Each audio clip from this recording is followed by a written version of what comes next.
Most days, the sun feels harmless.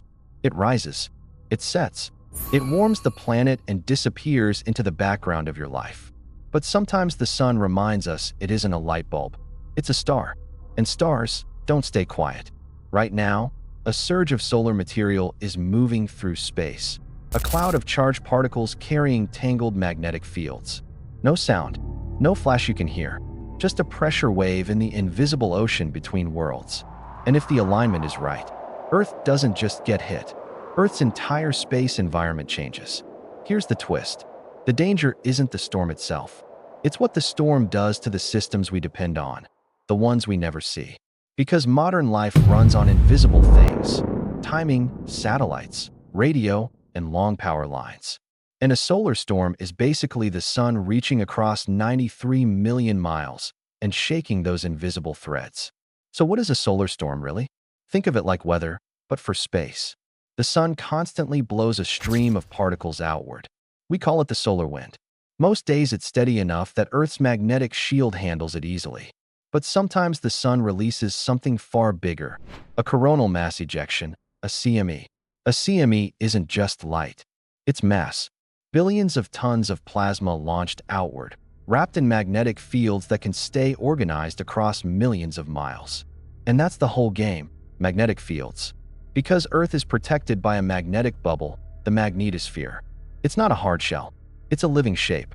It stretches, compresses, ripples, and snaps back.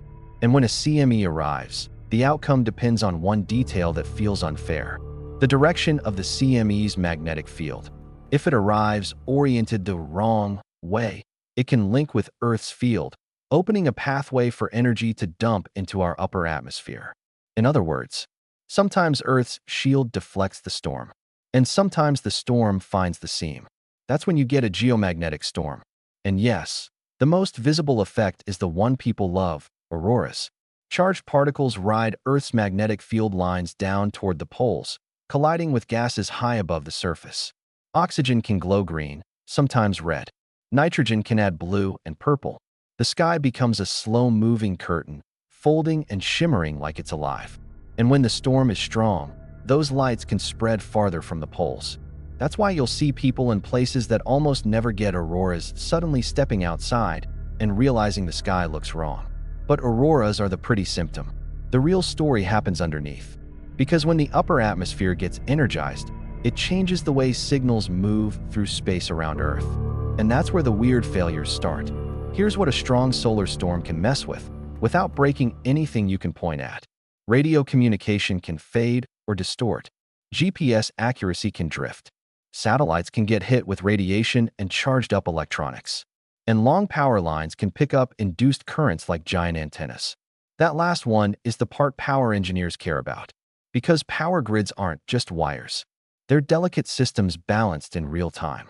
During a strong geomagnetic storm, currents can be induced into the grid, and in extreme cases, equipment can overheat or protective systems can trip. Not everywhere, not always, but the vulnerability is real. And we've seen it before. There have been storms that caused major regional blackouts.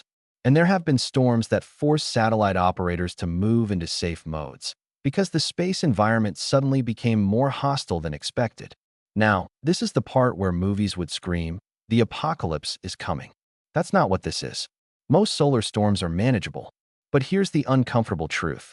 The more advanced we become, the more sensitive we become. A medieval village wouldn't notice a geomagnetic storm.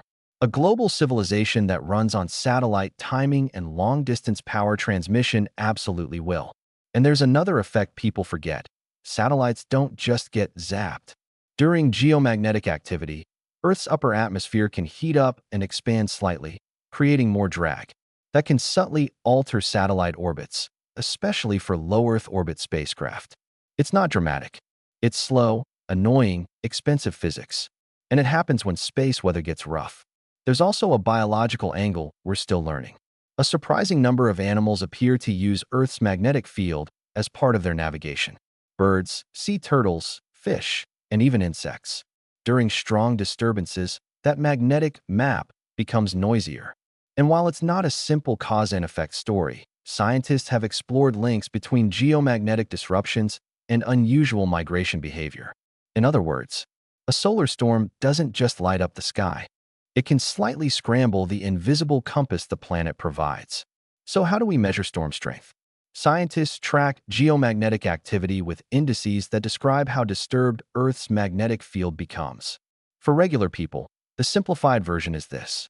Small storms equals mostly auroras and minor signal issues. Bigger storms equals wider auroras and more noticeable tech disturbances. Extreme storms equals rare, but capable of causing serious infrastructure problems. The question everyone asks is the wrong one. Will this storm end civilization? The better question is, how prepared are we for a storm that arrives stronger than expected? Because forecasting space weather isn't like forecasting rain. We can see the sun erupt. We can estimate speed and arrival time. But predicting exactly how a CME's magnetic field will be oriented when it reaches Earth is still difficult. And that orientation is the difference between beautiful auroras and systems start acting weird. That's why alerts matter. Not because they're predicting doom, but because warning time changes everything. Grid operators can adjust loads. Satellite teams can shift operations. Aviation can rethink polar routes if needed. Communication systems can plan around potential disturbances. Preparation turns a cosmic event into an inconvenience instead of a crisis. And here's the part one love most. Solar storms are one of the rare space phenomena where you can watch the universe touch Earth in real time. Not in a metaphor. Literally, particles from the sun can arrive and trigger light in our atmosphere. A direct physical connection between a star and a planet. That connection has been happening for billions of years. What's new is that now, we're a technological species living inside it. Which brings us to the final twist. A solar storm doesn't make space dangerous. Space is already dangerous. A solar storm just reminds us that we live inside an active system, not an empty void.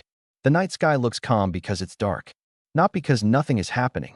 And if you ever see auroras far from where they should be, remember, that isn't the sky putting on a show for you. That's the sun briefly rewriting the space around your planet. Quietly, beautifully, and, in the wrong circumstances, inconveniently. And next time, we go even darker. What happens when the sun doesn't just throw a storm, but hits Earth with a particle event so intense it changes radiation levels in the atmosphere? That's a real story too, and it's closer than most people think.